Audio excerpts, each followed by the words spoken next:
안녕하십니까? 행복한 안식입니다. 오늘은 그리스도의 능력을 붙드는 믿음이라는 제목으로 함께 말씀의 은혜를 나누기 원합니다. 요즘 한국에는 평창 동계 올림픽이 한창인데요. 우리 한국의 첫 번째 금메달을 안겨준 선수가 여기 앞에 있는 임효준 선수입니다. 남자 숏트랙에서 1500m에서 신기록을 세우면서 우승을 했습니다. 이 임효진 선수에게 기자가 우승 소감을 물었습니다. 그랬더니 이렇게 얘기했습니다. 부상으로 씨름하고 있는 선수들에게 해주고 싶은 말이 있습니다. 그동안 힘든 순간이 많았고 포기하고 싶은 순간도 많았습니다. 그러나 주변에서 너의 실력을 의심하지 말라고 하는 말이 큰 힘이 됐습니다. 이 말을 항상 머리에 새기고 운동을 했습니다. 목표가 뚜렷했기 때문에 여기까지 온 것 같습니다. 이 임효준 선수는요, 중학교 때 한국 숏트랙의 미래로 주목을 받으면서 천재 스케이터로 주목을 받았습니다. 그렇지만 잇따른 부상 때문에 7번 수술을 받아야 했습니다. 중학교 1학년 때는 정강이 뼈가 골절돼 가지고 1년 반 동안 운동을 쉬었고요. 고등학교 2학년 때는 오른 발목이 부러졌습니다. 6개월 뒤에는 오른쪽 인대가 나갔습니다. 그 이후에는 손목과 허리까지 다쳤습니다. 그래도 오뚜기처럼 일어서서 마침내 태극마크를 달고 한국 대표 선수가 됐습니다. 그런데 올림픽을 앞에 두고 허리 부상까지 당하게 됩니다. 그때 너의 실력을 믿어라. 내 안에 힘이 있다. 라고 하는 그 말에 용기를 얻어서 드디어 세계 정상에 굳게 서게 된 것입니다. 힘들고 포기하고 싶은 수많은 불리한 조건에서 내 안에 힘이 있다는 그 말을 믿고 포기하지 않고 그야말로 7.8기입니다. 7번 수술했지만 8번째 일어나서 성공한 이 임효준의 삶은 수많은 불리한 조건 속에 살아가는 오늘날 젊은이들에게 희망을 주고 있습니다. 여러분의 마음에도 어떤 힘이 있음을 믿으십니까? 오늘 본문 말씀 마가복음 16장 15절 말씀에는 주님께서 약속하시기를 너희는 온 천하에 다니며 만민에게 복음을 전파하라. 믿고 침례를 받는 사람은 구원을 얻을 것이요 믿지 않은 사람은 정죄를 받으리라. 믿는 자들에게는 이런 표적이 따르리니 그들이 내 이름으로 귀신을 쫓아내며 새 방언을 말하며 뱀을 집어올리며 무슨 독을 마실지라도 해를 받지 아니하며 병든 사람에게 손을 얹은 즉 나으리라. 우리 하나님은 이 능력을 목회자에게만 줬다고 말씀하지 않습니다. 하나님을 믿는 모든 사람에게 이 능력을 주시겠다고 약속해 주셨습니다. 여러분 모두에게 이 능력을 주심을 믿으십니까? 여러분 모두가 복음을 전하면 믿는 자에게 구원을 얻을 능력을 주시고 귀신에게 갇힌 사람들을 해방시켜 주시며 복음 전파에 필요한 언어를 말하게 도와주시고 어떠한 해를 받을지라도 하나님은 우리를 보호하신다고 약속했습니다. 또 사람들에게 손을 얹고 기도하면 치료해 주시는 권능까지 주시겠다고 약속하고 있습니다. 실제로 이 약속이 이루어지게 됩니다. 제자들이 예수님이 이 말씀을 하신 후에 하늘로 올라가시고 하나님 우편에 앉아 계실 때 제자들이 이 말씀을 믿고 나가서 전파할 때 주께서 함께 역사하사 그 따르는 표적으로 말씀을 확실하게 증언하게 되었다라고 말씀하고 있습니다. 여러분 그런데 이러한 역사가 오늘날에는 많이 나타나는 것 같습니까? 아닌 것 같습니까? 여러분의 삶에 많이 나타납니까? 지난 수요일 날 우리 몇 장로님과 우리 집사님들이 저희 사무실에 오셔서 우리 선교하는 짐을 싸는 것을 도와주셨습니다. 한 7시에 오셔서 10시까지 사신 것 같아요. 제가 안경도 싸고 약품도 싸고 또 밑반찬도 싸고 또 필요한 평신도 선교사들에게 전해줄 선물도 싸고 그렇게 하면서 제가 하나님께 그런 기도를 드렸습니다. 하나님, 우리가 우간다 가서 선교할 때에 이런 선물도 좋은 도구가 되지만 본질적으로 사람을 변화시킬 수 있는 하나님의 성령의 능력을 저에게 주시기 바랍니다. 그렇게 기도했습니다. 여러분, 지금도 하나님은 이 동일한 능력을 우리에게 주실 수가 있을까요? 가능합니까? 오늘 이 능력은 비록 이번에 우간다 선교 가는 선교사에게만 필요한 것이 아니라 여기서 다른 사람들에게 하나님의 말씀을 전하고 능력을 전하는 우리 모두에게 필요한 것일 줄 믿습니다. 오늘 그래서 어떻게 하면 하나님의 능력을 받을 수 있는지 잠깐 살펴보도록 하겠습니다. 첫 번째, 우리가 믿을 때 표적이 따라오게 됩니다. 오늘 본문 말씀에 믿는 자에게는 이런 표적이 따른다라고 말씀하고 있습니다. 시대소망 825쪽에 이렇게 설명하고 있어요. 사람들의 불신 때문에 구주께서 많은 능력을 행할 수 없었던 곳들이 있었다. 그처럼 지금도 불신은 교회를 도우시는 거룩한 분에게서 교회를 분리시키고 있다. 오늘날 우리 교회에게 이런 능력이 나타나지 않은 이유는 거룩한 능력을 주시는 하나님의 그 약속을 믿지 못하기 때문에, 거룩한 분의 손을 붙잡지 못하기 때문에 우리에게 능력이 나타나지 못한다라고 말씀하고 있습니다. 우리가 믿을 때 기도할 수 있고 기도하면 받는데 믿지 않으니까 기도하지 않고 기도하지 않으니까 받지 못하는 것입니다. 우리가 하나님께 그분의 능력을 믿기만 해도 구할 수 있고, 우리 아무리 어린아이 같은 신앙을 가진 사람일지라도 믿기만 해도 큰 역사를 나타낼 수 있음을 보게 됩니다. 여러분, 여기 그림에 있는 사람이 누굽니까? 나만이죠. 이 나만 장군이 문둥병에서 낫게 되는데 가장 큰 공헌을 한 사람이 누굽니까? 물론 엘리사 선지자가 요단강에 보내서 낫게 했지만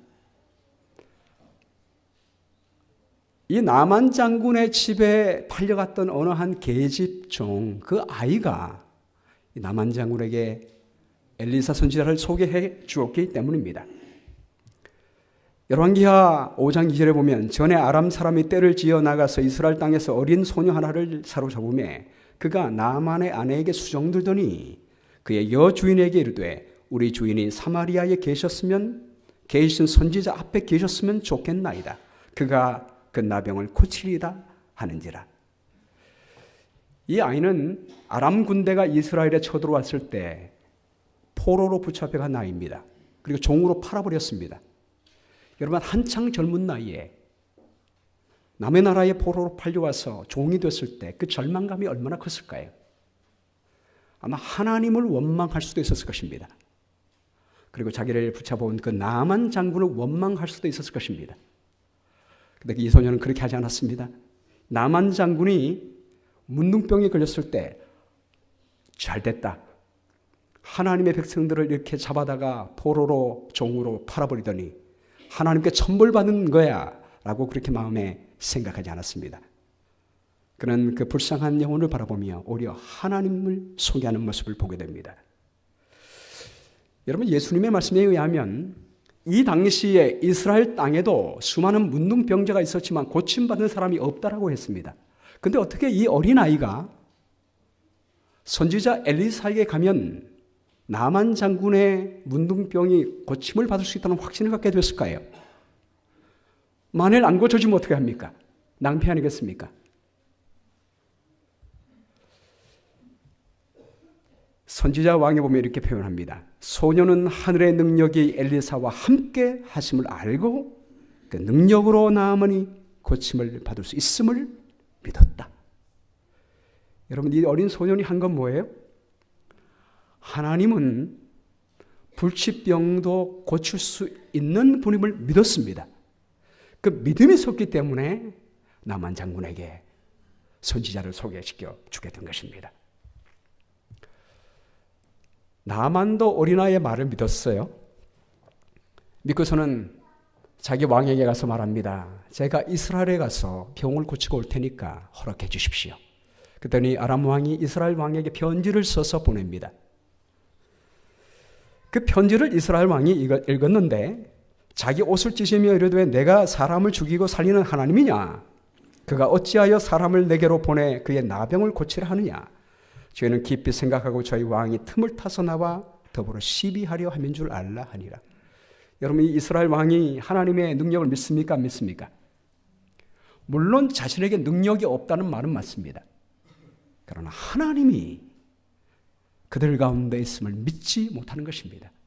주님의 말씀처럼 그 당시에 이스라엘 나라에 수많은 문둥병자가 있었지만 고침받지 못하고 이 아람 사람 나만만 고침을 받은 것은 하나님은 동일하게 계셨지만 하나님의 백성들이 하나님의 능력을 믿지 못했기 때문에 그런 능력이 일어나지 못한 것입니다. 시대소망 825쪽에 이렇게 말합니다. 영원한 실체를 붙잡는 교회의 힘이 약하다. 교회가 믿음이 부족함으로 하나님께서 실망하시고 당신의 영광을 빼앗기신다. 제가 이 말씀을 읽으면서 많이 회개했습니다. 오늘날 우리 주변에 수많은 하나님의 도움이 필요한 영혼들이 많은데 그들에게 기적이 일어나지 않는 이유는 죄가 믿음이 약하여 그들에게 하나님을 소개하지 않고 하나님의 능력을 구하지 않기 때문이라고 생각이 됐습니다.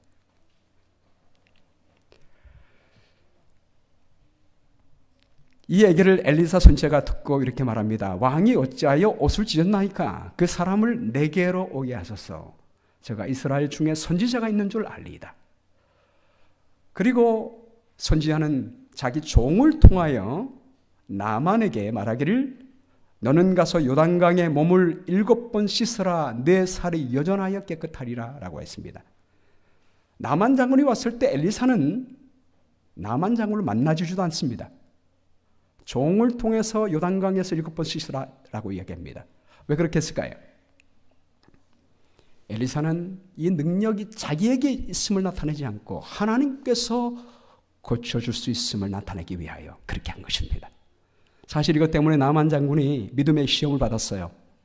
그냥 돌아갈 뻔했습니다. 근데 그도 하나님의 약속의 말씀을 붙들었습니다. 영원한 실체 되신 그 하나님의 말씀을 붙들고 그 말씀을 믿고 순종했습니다. 그랬을 때 7번 몸에 담그고 나올 때에 그의 살이 여전하여 어린아이의 살같이 깨끗하게 됐다라고 했습니다. 여러분, 우리에게는 엘리사와 같은 믿음은 없을 수 있습니다. 그러나 어린아이와 같은 믿음을 가질 수 있지 않겠습니까? 우리 하나님께서 모든 것을 할 수 있으리라는 믿음을 갖고 계시죠. 우리가 믿는다면, 정말 믿는다면 우리도 이 여자아이처럼 사람들에게, 어려움에 빠진 사람들에게, 절망 가운데 빠진 사람들에게 우리 하나님을 소개시켜줄 수 있으리라고 믿습니다. 병자와 고통당하는 자들을 믿음의 팔로 안아 그들을 그리스도께 소개하는 것이 우리가 할 일이다. 우리는 그들에게 크신 의원을 믿도록 가르쳐야 한다. 우리는 그분의 약속을 붙잡아야 하며 그분이 능력을 나타내시도록 기도해야 한다. 여러분, 베드로와 요한이 성전에 올라갈 때 안전뱅이를 만났어요. 자기에게는 아무것도 없습니다. 은과 금은 내게 없습니다. 내게는 아무 능력이 없습니다. 그러나 그 사람에게 일어나 걸으라고 할 때 누구의 능력을 하라고 했습니까? 나사렛 예수 그리스도의 이름으로 일어나 걸으라 라고 얘기했습니다. 우리에게는 능력이 없습니다. 그러나 우리 예수님이 지금 하늘에 살아계셔서 우리 병자를 고칠 수 있는 능력을 갖고 계심을 여러분 믿게 되기를 바랍니다. 그러므로 구주께서는 우리들이 병자와 소망 없는 자와 고통당하는 자들에게 그리스도의 능력을 붙잡도록 권하기를 바라신다. 믿음이 없으면 어떻게 하겠습니까? 믿음이 있으면 그렇게 하겠는데 믿음이 없다면 우리는 은혜 보좌 앞에 나가서 믿음을 받을 수가 있습니다. 로마서 10장 17절 말씀 같이 읽어볼까요? 시작. 그러므로 믿음은 들음에서 나며 들음은 그리스도의 말씀으로 말미암았느니라. 여러분, 나야가라 폭포에 가면 거대한 물줄기가 정말 폭포수같이 정말 파워 있게 지금 쏟아내리고 있습니다. 나야가라 폭포에서 물이 이렇게 쏟아져 내리는 것은 위로부터 물을 받기 때문에 가능한 것입니다. 많은 물을 받기 때문에 폭포수 같은 강력한 물줄기를 흘러내 보낼 수가 있는 것입니다. 우리가 우리 자신과 그리스도 사이에 거룩한 관계를 맺는 일을 게을리한다면 생명을 주는 능력의 물줄기가 우리에게로부터 백성들에게로 큰 시냇물을 이루어 흘러갈 수가 없다. 만일 우리가 우리 주변에 있는 사람들에게 생명의 물줄기를 주고 있지 못한다면 이것은 무슨 증거라고 했습니까? 우리가 하나님께로부터 생명의 물줄기를 받지 못하다는 증거라고 이야기했습니다. 그러나 반대로 우리가 지금 사람들에게 생명의 물줄기를 쏟아 부어주지 못한다고 할지라도 우리가 다시 한번 생명의 근원 되시는 하나님과 관계를 맺는다면 어떻게 할 수 있다는 거예요? 그 능력을 하나님께 받을 수 있다고 하나님께서는 말씀하고 계시는 것입니다.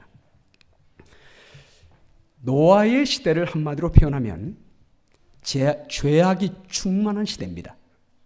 창세기 6장 5절에 보면 여호와께서 사람의 죄악이 세상에 가득함과 그의 마음으로 생각하는 모든 계획이 항상 악할 뿐임을 보시고 땅 위에 사람 지으셨음을 한탄하사 마음에 근심하시고 이르시되 내가 창조한 사람을 내가 지면에서 쓸어버리리라 라고 했습니다. 여러분, 이런 세상 가운데서 노아는 방주를 지었습니다. 노아가 방주 지을 때 어디에다 지었어요? 산 꼭대기에다 지었습니다. 그 당시에 비가 있었어요, 없었어요? 전혀 비가 없었습니다. 그때는 비가 없고 이슬만 올라와서 온 지면을 지켰다고 했습니다. 비가 없었습니다. 그런 시대에 홍수가 온다고 산 꼭대기에 방주를 지을 때 사람들이 뭐라고 조롱했을까요? 미쳤다고 얘기했을 겁니다. 노아는 무모한 광신자다라고 말했다. 세상 사람들은 현혹당한 그 노인의 어리석음을 놀려댔다. 노아는 온갖 비방거리를 다 들었을 것입니다. 여러분, 우리가 참 참기 힘든 것 중에 하나가 남이 나를 비방하는 거예요. 요즘 인터넷을 보면 악플들이 막 달립니다. 이 악플들을 받은 그 연예인들이 말이에요. 전혀 모르는 사람들에게 악플을 받았음에도 불구하고 그걸 견디지 못하고 자살하는 연예인들이 많이 있었습니다. 그만큼 비방을 받는 일은 견디지 못할 것입니다. 노아가 비방받을 때 그는 어떤 마음으로 방주를 지었겠습니까? 방주를 짓고 나서 홍수가 나면 너 같은 놈들은 다 멸망당할 거야. 내가 창문을 만들어 놓고 너희들이 어떻게 빠져 죽는지 한번 볼 거야. 그때 봐. 이런 마음으로 방주를 지었을까요? 아닙니다.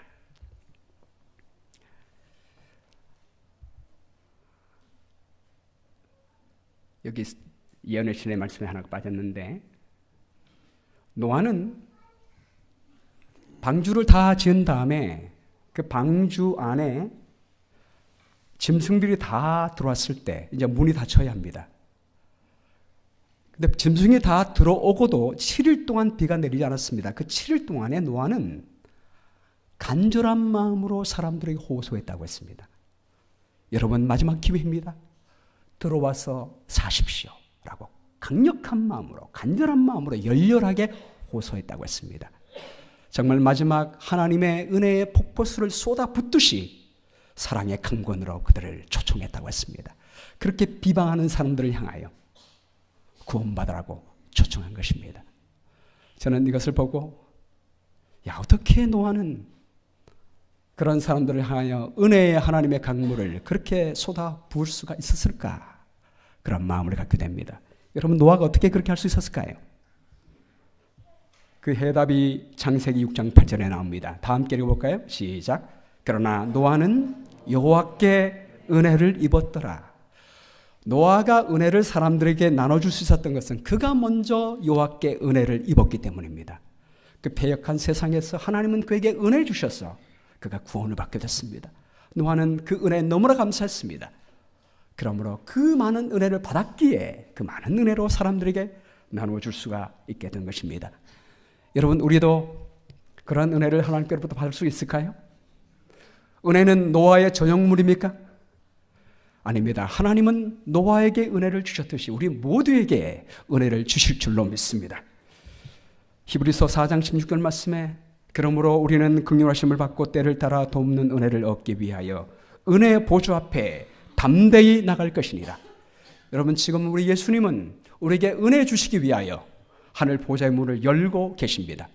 요한이 하늘을 봤더니 하늘의 보좌의 문이 열렸고 하늘로 가는 모든 은혜의 커튼이 다 열려있는 모습을 보게 됐습니다. 지금도 우리가 때를 따라 돕는 은혜를 얻기 위하여 담대히 하나님께 나가서 은혜를 구한다면 우리 모두에게 넉넉한 은혜를 베풀어 주실 줄로 믿습니다. 아침마다 저녁마다 안식일마다 하나님의 은혜는 우리에게 쏟아지고 있습니다. 요즘 참 감사한 것은 올해 들어서 성경 통독하시는 분들이 많이 늘었어요.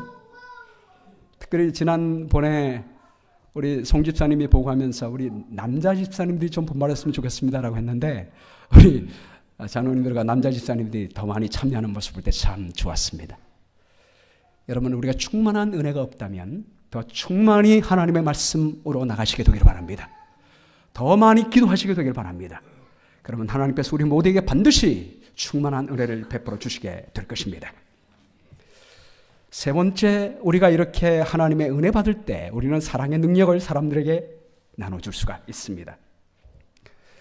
오늘 본문 말씀에 분명히 약속하기를 믿는 자에게는 이런 표적이 따른다라고 말씀했습니다. 우리가 믿기만 하면, 구하기만 하면 이런 표적은 그냥 따라오는 것입니다. 어떤 표적입니까? 귀신을 쫓아내고 방언을 말하고 뱀을 씹어올리고 무슨 독을 마실지라도 해를 받지 않고 병든 사람에게 손을 얹는 적은 나으리라. 제가 특별히 새 방언을 말하며 이걸 놓고 하나님께 기도하고 있습니다. 이번에 우리 평신도 선교사를 향하여 3박 4일 동안 세미나 할 때 영어로 해야 합니다. 평소에 영어로 쓰지 않는 사람이 영어로 하려면 많이 힘들겠지요.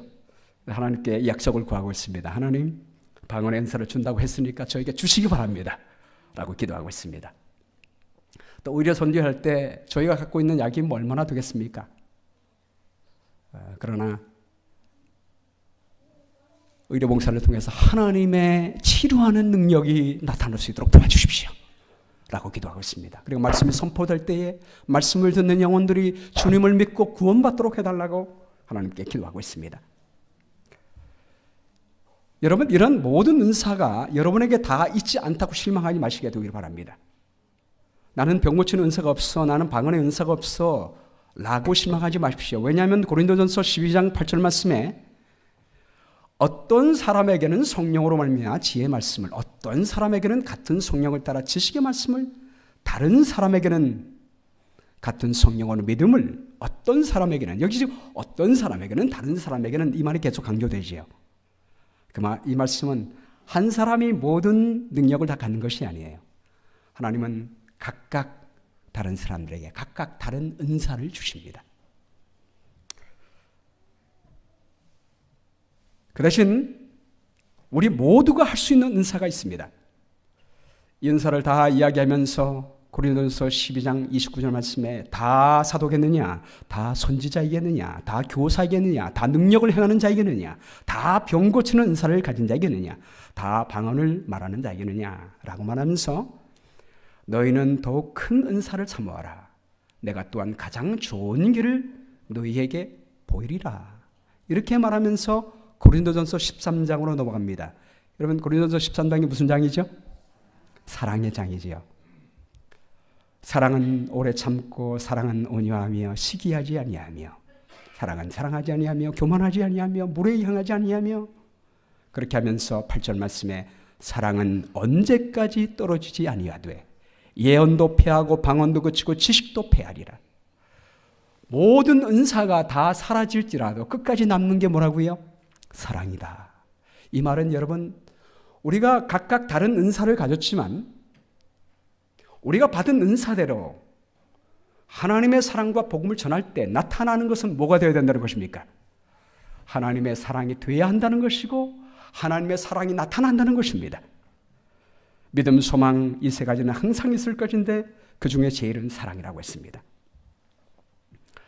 1995년도 10월 17일 날 매사추세츠에 있는 메모리얼 병원에서 카이리와 브리엘이라고 하는 두 쌍둥이 자매가 태어났습니다.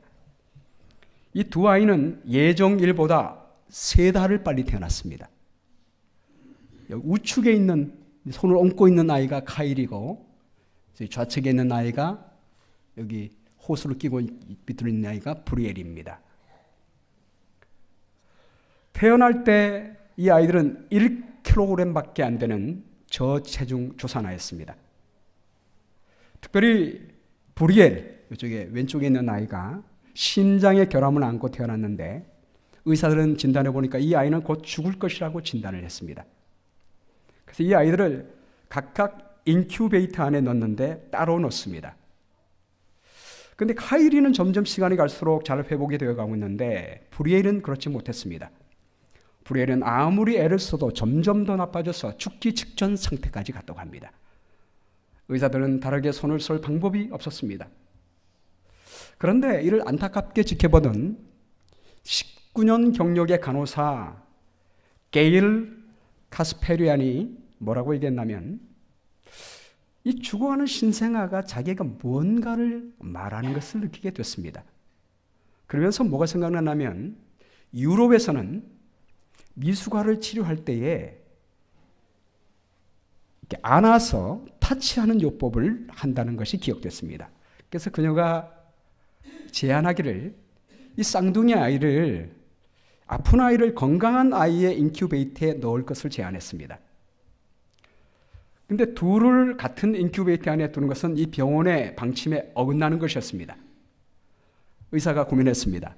그렇지만 다른 방법이 없으니까 엄마의 동의하에 이 두 아이를 한 인큐베이터에 넣어서 나날이 눕혀보기로 했습니다. 그래서 이 쌍둥이는 이 사진처럼 인큐베이터 안에 같이 들어가게 된 것입니다. 이때가 생후 한 달이 거의 다 될 즈음이었습니다. 근데 이 건강한 캐리에가 갑자기 손을 뻗치더니 스스로 팔을 뻗어서 아픈 아기를 감쌌습니다.